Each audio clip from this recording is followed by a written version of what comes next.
My name is Luna. I've been married for 3 years and my husband's name is Lucas. We used to live together when we were dating, but after getting married, we started living with my husband's father. This was because my husband's workplace was nearby. I continued working even after getting married, but I quit my job due to certain circumstances. That is because my husband's father needed care. My husband's father started showing signs of dementia about a year and a half ago, and the disease gradually progressed, requiring care. At first, we thought about putting him into a nursing home, but I ended up taking care at home due to my husband's wish. Luna, I beg you, I'll help with the care on my days off.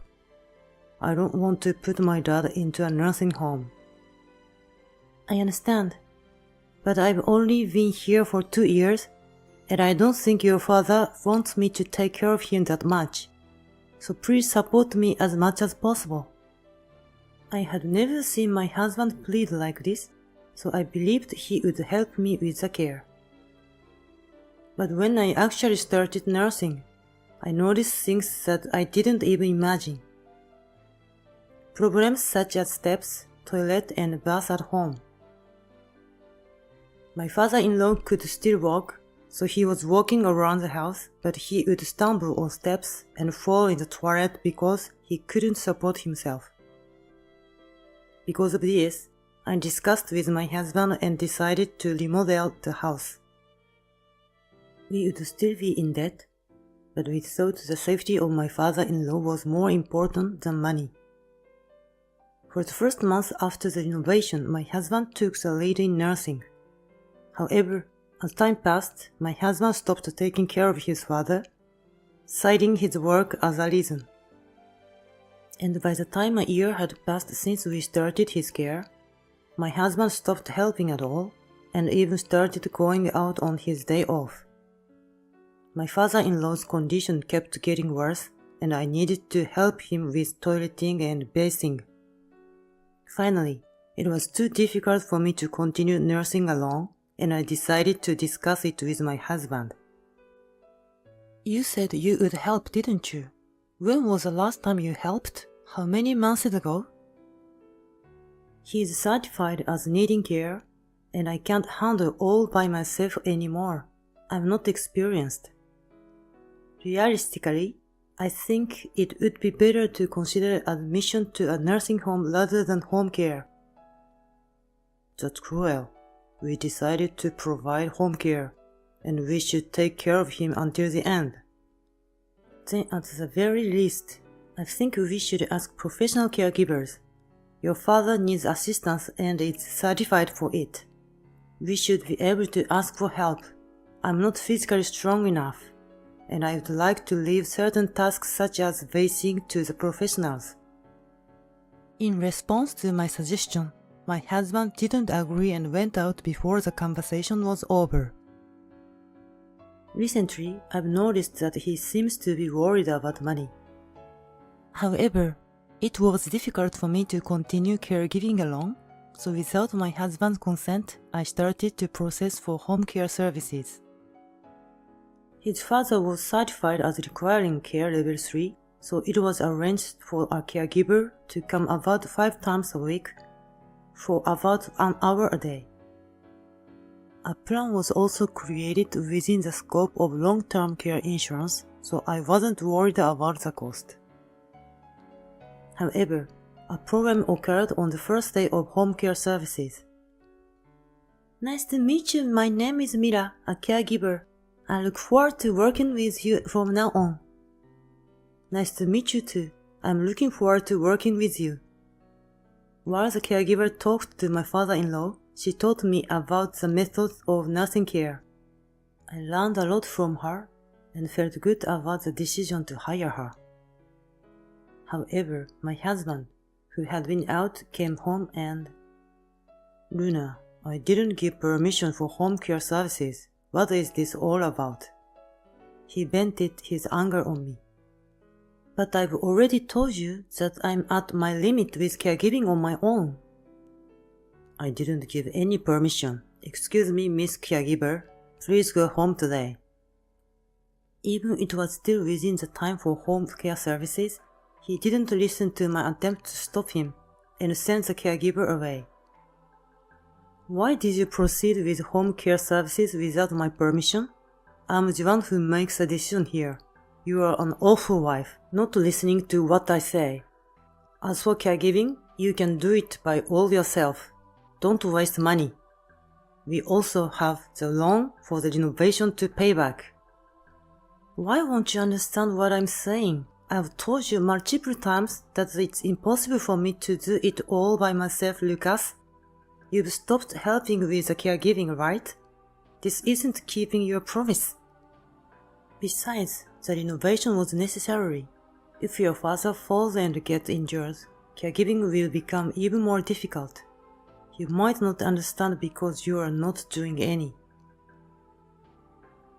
You've been caregiving for over a year now. What are you talking about all of a sudden?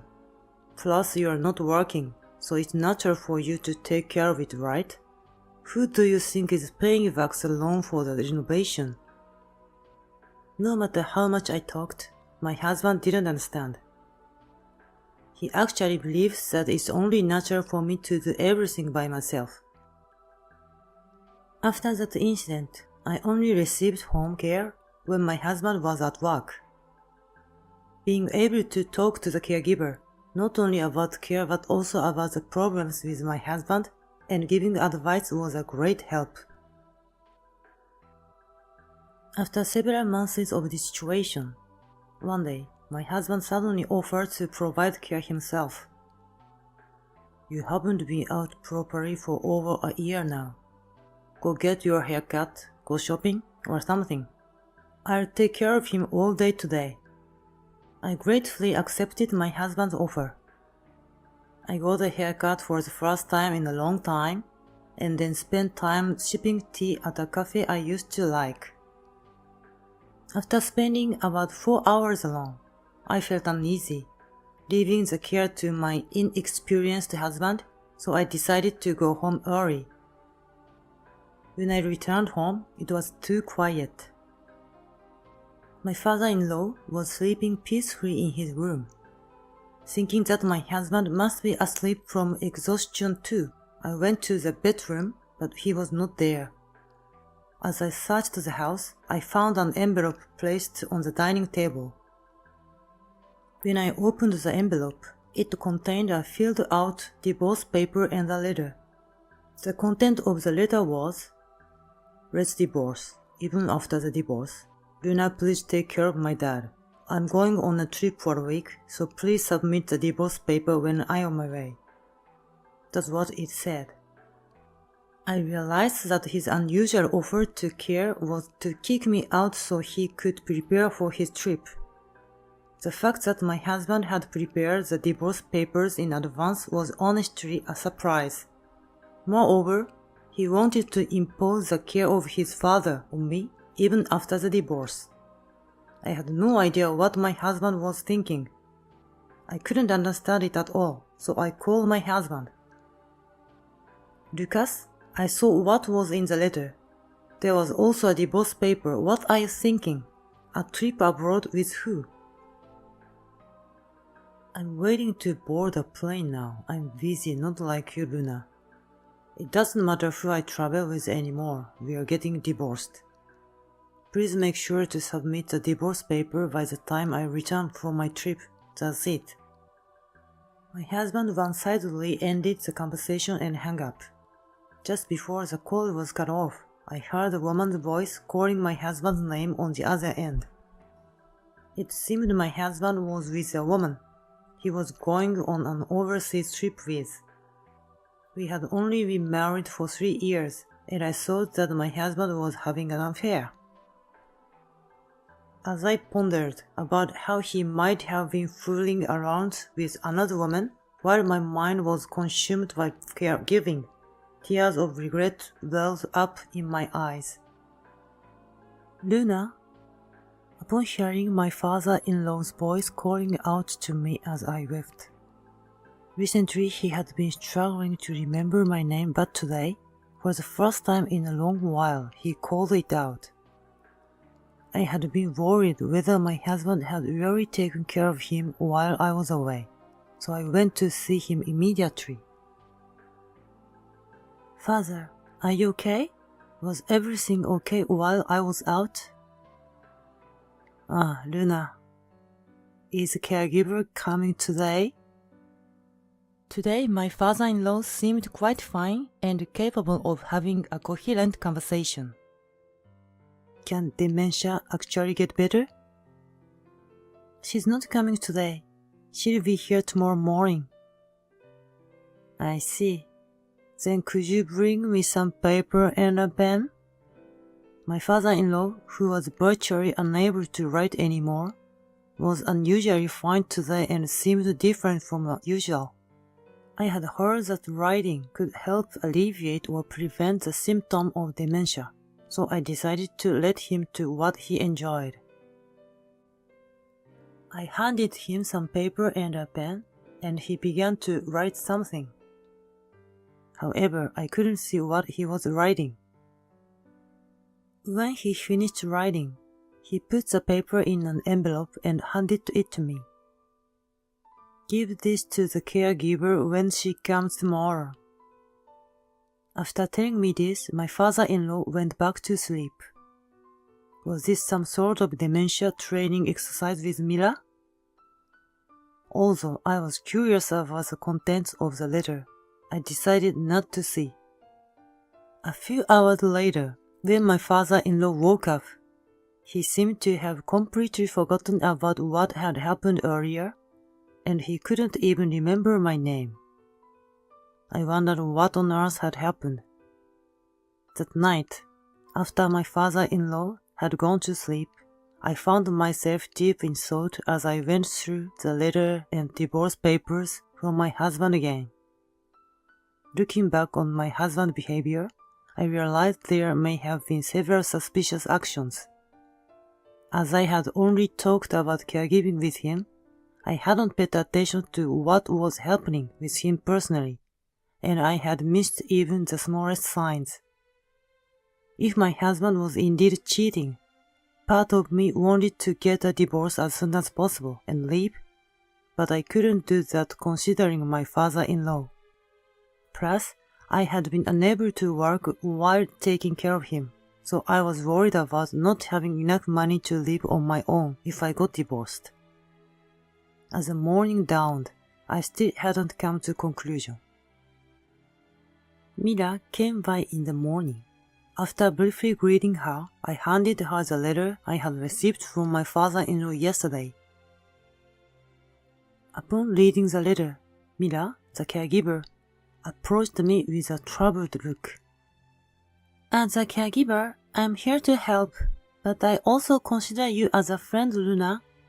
Cases like those are more common than you'd think. I'm here to help." Could it be that the letter is about me getting a divorce?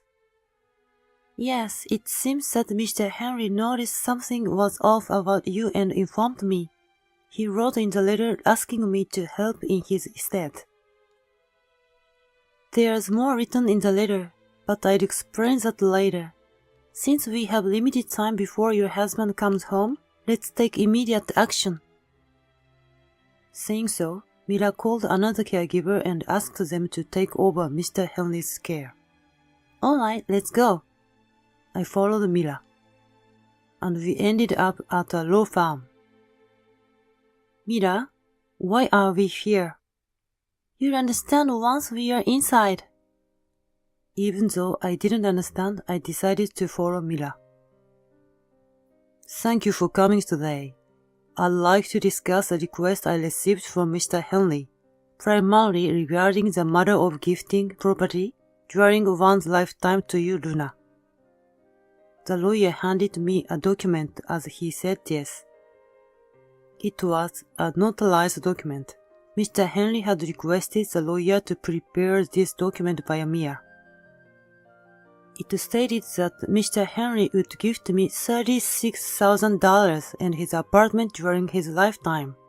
Stand by this, Mila began to explain. On the first day of my home visit, Mr. Henry first brought up this matter. He expressed his gratitude towards you, Luna, but as you weren't adopted by him, he was unable to pass his assets on to you. Hence, he wanted to make a lifetime gift. I'm grateful. I need to express my gratitude to my father-in-law right away. Before we go back, there's one more place we need to stop by. After following Mila and making one more stop, we returned home. After I got home and expressed my deep gratitude to my father-in-law, he didn't seem to understand, but I kept expressing my gratitude. My father-in-law passed away 3 days later. It was a complication caused by his deteriorating dementia. I called my husband who was traveling abroad, but perhaps thinking it was about the divorce, he did not answer the phone. With no other choice, Mila, who had come to help, and I proceeded with the preparations. Amidst the gathering of relatives, my husband, the biological son of my father-in-law, not being there seemed to be a source of dissatisfaction for them. 2 days later, my husband came home obviously knowing nothing and was immediately interrogated by all the relatives. Of course, since I had also informed the relatives about my husband's infidelity, they were furious. Hey, help me out here. I swear, I'm not having an affair. I was just on vacation for a change of pace after doing caregiving every day. You can't lie twice. Even if you say you were doing caregiving, there wouldn't be such a fact, right?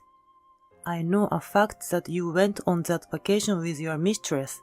You two were caught on the airport security camera, acting like lovers. After I said that, my husband seemed to give up and silently accepted the harsh words from the relatives. Several days later, once things had calmed down, I filed for divorce. I planned to move to the apartment my father-in-law had gifted me before he passed away. As I was making preparations for that, my husband called.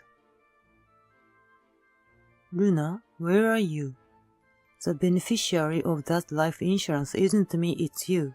All I was supposed to get was his life insurance. What are you going to do about this? What did you tell my dad while caring for him?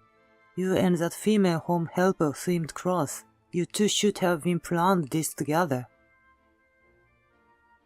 It was your father's wish. Home helper Mila simply acted in accordance with his wishes. Oh yes, we are divorced, and I think you and your mistress will receive a notice from the lawyer soon. Please make sure to pay the consolation money. What do you mean we were divorced? That's right. Since you got my dad's life insurance, you can just consider that as a consolation money, right? So I don't have to pay anything. It seemed he had forgotten that he had left me the divorce papers to submit before he left for his overseas trip. I was also taken aback by his way of thinking. The divorce paper was left by you with a letter asking me to submit them, wasn't it?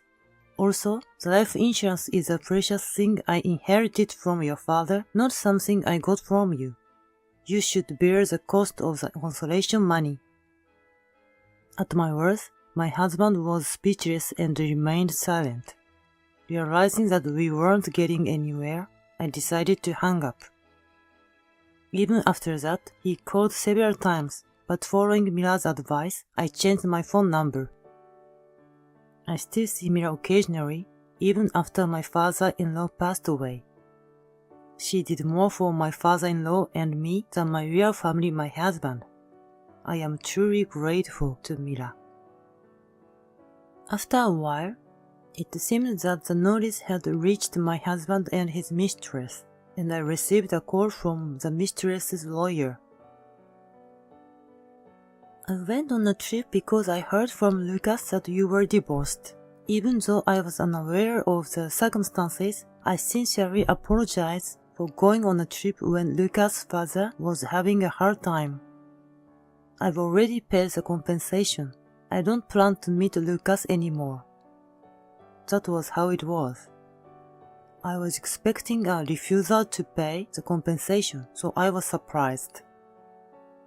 I wonder why a reasonable person like her could have fallen for a man like my husband.